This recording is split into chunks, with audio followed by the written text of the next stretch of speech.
ከማስሩ ወሰዱሱ ለየካቲት በዛቲ ዕለት አይረፍ። ቅዱስ ኤፍሬም መታሰቢያው ነው። በረከቱ ጋራት ነው። በዚችም ዕለት የጴጥሮስና የሶፊያ በስመ አብ ወወልድ ወመንፈስ ቅዱስ አሐዱ አምላክ አመስራ ወሰሉሱ ለየካቲት በዛቲ ዕለት ኮነ ሰማዕተ ቅዱስ አቡሳብዮስ ውሉዱ ለፋሲለደስ ብፁዕ። አንድ አምላክ በሆነ በአብ በወልድ በመንፈስ ቅዱስ ስም የካቲት 23 በዚች ቀን የክቡር ፋሲለደስ ልጅ የከበረ አቡሳብዮስ በሰማዕትነት ሞተ። ይህም የከበረ ፋሲለደስ ለአንጾኪያ መንግሥት የሰራዊት አለቃ ነው። ለመንግሥት ልጆችም አባታቸው ነው። እርሱም ከፋርስ ሰዎች ጋር በጦርነት ውስጥ እያለ ዲዮቅልጥያኖስ የክብር ባለቤት ጌታችንን ክርስቶስን ክዶ ጣዖትን እንዳመለከ ሰማ። እጅግ አዝኖ ወደ ልጁ ወደ አውሳብዮስ ልኮ ይህን ነገረው። የከበሩ የቤተ መንግሥት ሰዎች ዘመዶቹን ዳግመኛ ጠራቸው። እነርሱም የንጉሥ ልጅ ዮስጦስ፣ አባዲር፣ ገላውዴዎስና ቴዎድሮስ ከእርሳቸውም ጋር ያሉትን ጠርቶ ስለ ከሃዲው ንጉሥ ነገራቸው። ሁሉም እጅግ አዘኑ። ዳግመኛም እንዲህ አላቸው፣ እኔ ስለ ፈጣሪዬ ስለ ክርስቶስ ስም ደሜን አፈሳለሁ። ሁሉም በዚህ በጎ ምክር ተስማምተው እርስ በርሳቸው ተማማሉ። ጠላቶቻችንም ድል አድርገው ወደ ሀገራቸው በተመለሱ ጊዜ ንጉሡ ከሰራዊቱ ጋር ወጥቶ በደስታ ተቀበሏቸው። ከዚህም በኋላ የቅዱስ ፊቅጦር አባት ህርማኖስ ለቅዱሱ ጣዖትን እንዲያቀርብላቸውና እንዲሰግዱለት ንጉሡን መከረው። ንጉሡም ህርማኖስ እንደመከረው አደረገ። በዚያን ጊዜ ቅዱሳንን ጠርቶ እንዲህ አላቸው፣ እኔ እጅግ እንደምወዳችሁ እናንተ ታውቃላችሁ። አሁንም ለአጵሎን ሰግዳችሁ ልቤን ደስ ታሰኙ ዘንድ ከእናንተ ሻለው። ቅዱሳንም ሰምተው እጅግ ተቆጡ። አቡሳብዮስም ንጉሡን ሊገድል ሰይፉን መዘዘ። ንጉሡም ሸሽቶ ተሸሸገ። ከንጉሡም ባለሟሎች ብዙዎችን ሰራዊቱንም ጭምር ገደለ። የከበረ ፋሲለደስም ባይከለክላቸው ከንጉሥ ቤት ምንም ሰው ባልቀራቸው ነበር። ከዚህም በኋላ ደግሞ አውሳብዮስን ወደ ግብፅ አገር ወሰደው። በዚያ ይገድሉት ዘንድ ህርማኖስ ንጉሡን መከረው። እርሱ በዚች አገር ከኖረ የአገር ሰዎችን በላይ ያስነሳብሃልና ያሰብከውን ምን መስራት አትችልም አለው። ንጉሡም ቅዱስ አውሳብዮስን ጽኑ ስቃይን ያሰቃዩት ዘንድ ወደ ግብፅ አገር ወደ ቅፍጥ ገዢ ሉሊያኖስ ዘንድ እንዲወስዱት ጻፈ። ወደ መኮንን ሉሊያኖስም በደረሰ ጊዜ በመንኮራኩር ሕዋሳቱን በመቆራረጥ በግርፋት አሰቃዩት። ዳግመኛም በብረት ምጣድ ውስጥ አበሰሉት። ጌታችንም መልአኩን ልኮ ከመከራው ሁሉ አዳነው። አጽንቶና አረጋግቶ ያለ ጉዳት አስነሳው። ነፍሱንም ተድላ ደስታ ወዳለበት ገነት ወሰዳት።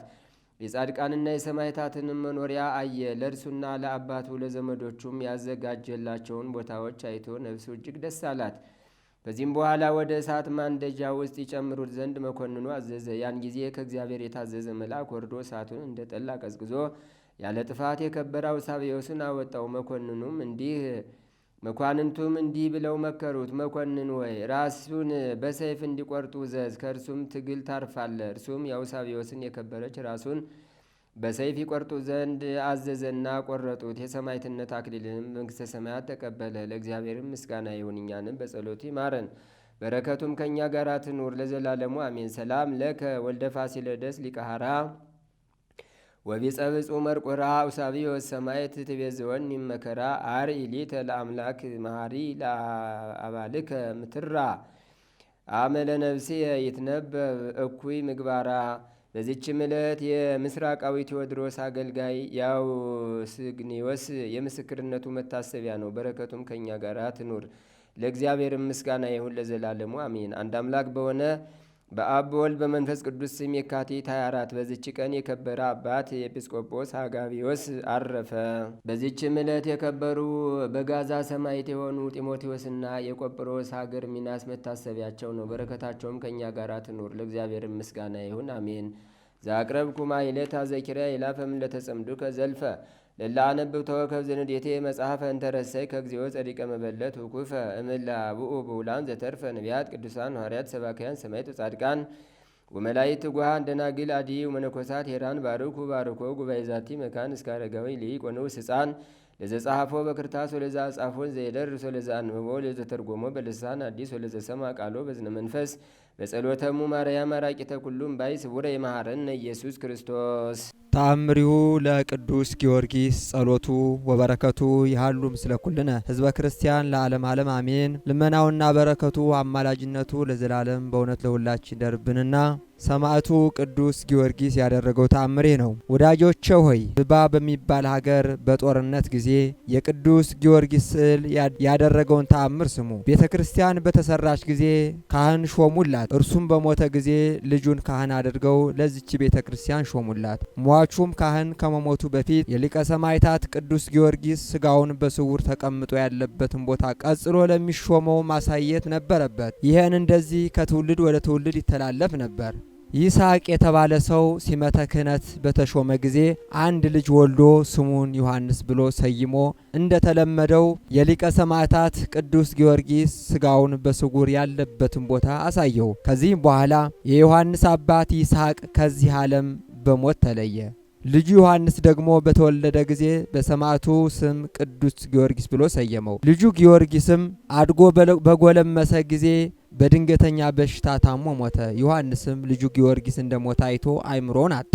በድኑንም ተሸክሞ ሄዶ በቤተ ክርስቲያኑ ፊት ለፊት አስተኛው። ታቦተ ሕጉ ካለበት ቤተ መቅደስ ገብቶ በምስራቅ በኩል ባለው እምነት ትንሽ ፈንቀል አድርጎ የሊቀ ሰማዕታት ቅዱስ ጊዮርጊስ ስጋ ከሚገኝበት ቦታ በታላቅ ቃል ጮኸ። ኃያሉ የእግዚአብሔር ሰማዕት ቅዱስ ጊዮርጊስ ወይ እዘንልኝ፣ ያለ እርሱ ልጅ የለኝምና ከእኔ አገልጋይ አገልግሎትን ማን ይረከባል? በዚህ የክህነት አገልግሎት ሌላ ሰው ሊተካ አይችልምና በማለት ከሊቀ ሰማዕታት ቅዱስ ጊዮርጊስ መቃብር ላይ ያመጣውን እምነት ከልጁ በድን ላይ አደረገው። በዚያን ጊዜ ቀላል የንፋስ ሽውታ ድምፅ ተነስቶ በልጁ በድን ላይ እፍ አለበትና ልጁ ከሞት ተነሳ። በዚያም አባትየው በኃያሉ ሰማዕት ቅዱስ ጊዮርጊስ አማላጅነት እግዚአብሔር ባደረገው ቸርነት እየተደነቀና የተወደደ ሊቀ ሰማዕታት ቅዱስ ጊዮርጊስን እያከበረ ልጁን ይዞ ወደ ቤቱ ሄደ።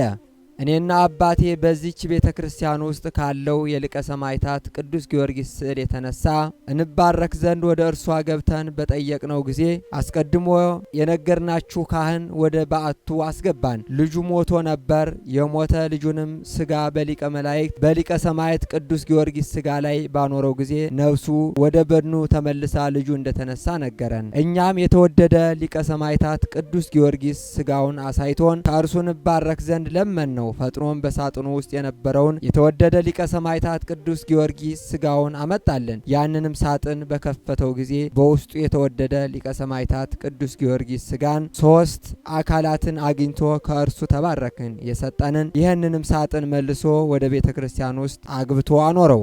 የተወደዳችሁ ወንድሞች ሆይ በዚች ቤተ ክርስቲያን ያረፈች የዚህ ሰማዕት የተወደደ ሊቀ ሰማዕታት ቅዱስ ጊዮርጊስ ስጋው ያደረገችውን ተአምር በፍጹም ልብ ተመልከቷት። ካህኑ ዮሐንስም ከሞተ በኋላ ሰማዕቱ ያስነሳው ልጁ ጊዮርጊስን እኔ አባ ቴዎዶጦስ በዓይኔ አይቻለሁ። ወደ ኢትዮጵያም በሄድኩበት ጊዜ ሸኝተውኝ ሁለቱም በሕይወት እዚያው ትቻቸው ሄድሁ። ዘወትር ችላ ሳይል ወደ አምላኩ በመለመን የሚያድናቸውንም ተስፋ የሚያደርጉትን ሁሉ ፈጥኖ የሚራዳውንም የተወደደ ንዑድ ክቡር ኮከበ ክብር ኃያል መስተጋድል ሊቀ ሰማዕታት ቅዱስ ጊዮርጊስ ጸሎትና በረከቱ በሕዝበ ክርስቲያን ላይ ጸንቶ ይኑር ለዘላለሙ አሜን።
የምትችሉትን በጉልበት በጸሎት በእውቀታችሁ በገንዘባችሁ ቤተክርስቲያን የሁላችንም ነች።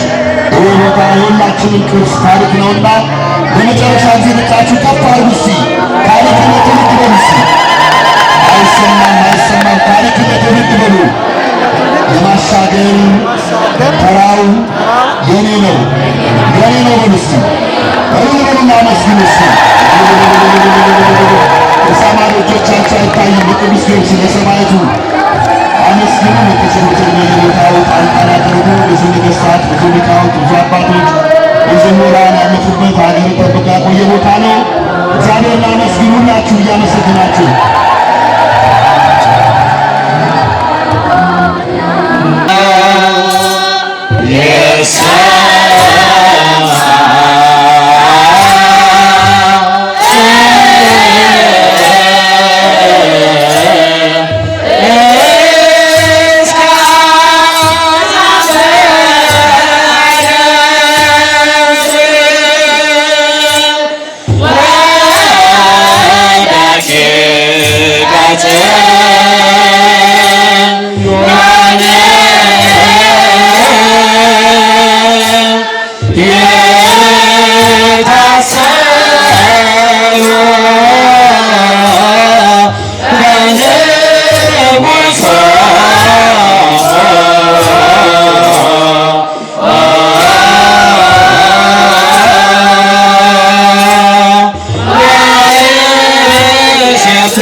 ጊዮርጊስ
Oh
የሰማነውን በልቡናችን ይጻፍብን፣ ከቅዱሳን በረከት ረድኤት ያሳትፈን። ሌሊቱን የባረከ አምላክ መዓልቱን ባርኮ ቀድሶ በሰላም ያውለን። በቸርነት ጠብቀን፣ ሕሙማንን ፈውስልን፣ ሙታንን ማረልን፣ ሕያዋንን ጠብቀን። አምላካችን አቡነ ዘበሰማያት ይትቀደስ ስምከ ትምጻእ መንግሥትከ ወይኩን ፈቃድከ በከመ በሰማይ ከማሁ በምድር ሲሳየነ ዘለለ ዕለትነ ሀበነ ዮም ህድግ ለነ አበሳነ ወጌጋየነ ከመ ንሕነኒ ንህድግ ለዘአበሰለነ ኢታብአነ እግዚኦ ውስተ መንሱት አላ አድኅነነ ወባልሐነ እምኩሉ እኩይ እስመ ዚአከ ይእቲ መንግሥት ኃይል ወስብሐት ለዓለመ ዓለም። በሰላመ ቅዱስ ገብርኤል መልአከ ወእግዝእትየ ማርያም ሰላም ለኪ ድንግል በህሊናኪ ወድንግል በስጋኪ እመ እግዚአብሔር ጸባዖት ሰላም ለኪ ብሩክት አንቲ እምአንስት ወቡሩክ ፍሬ ከርስኪ ተፈሥሒ ፍሥሕት ምልዕተ ጸጋ እግዚአብሔር ምስሌኪ ሰአሊ ወጸልይ ምህረታ በፍቅር ወልድኪ ኢየሱስ ክርስቶስ ከመ ይስረይ ለነ ኃጣውኢነ ተማኅፀነ ብኪ ኦ እግዚእ ኢየሱስ ክርስቶስ ስረይ ኃጢአትየ ወኃጢአተ ኩሉ ሕዝብ ከማይሠራ ኃጢአት እግዚአብሔር ይፍታህ። ንቁ ሚዲያ ለተመልካቾቹ ከሚያደርሳቸው ዕለታዊ ሳምንታዊና ወርሃዊ ዝግጅቶች መካከል የየዕለቱን ስንክሳር ወርሃዊና ዓመታዊ የቅዱሳን ገላትና ድርሳናትን በኢትዮ ማህበር የዩቲዩብ ቻናል ያቀርባል። የየዕለቱን ስንክሳር ባሉበት ሆነው በማድመጥ እንዲሁም ወርሃዊና ዓመታዊ የቅዱሳንን ዜና ሕይወታቸውን በማድመጥ ከቅዱሳኑ በረከትና ረድኤት እንዲያገኙ ንቁ ሚዲያ የሁል ጊዜ ምኞቱ ነው። በየዕለቱ የሚለቀቁ ዜና ቅዱሳንን ላይክ፣ ሼር እና ሰብስክራይብ በማድረግ አገልግሎቱን ይደግፉ። ንቁ ሚዲያ ርቱ የቤተ ክርስቲያን ልሳን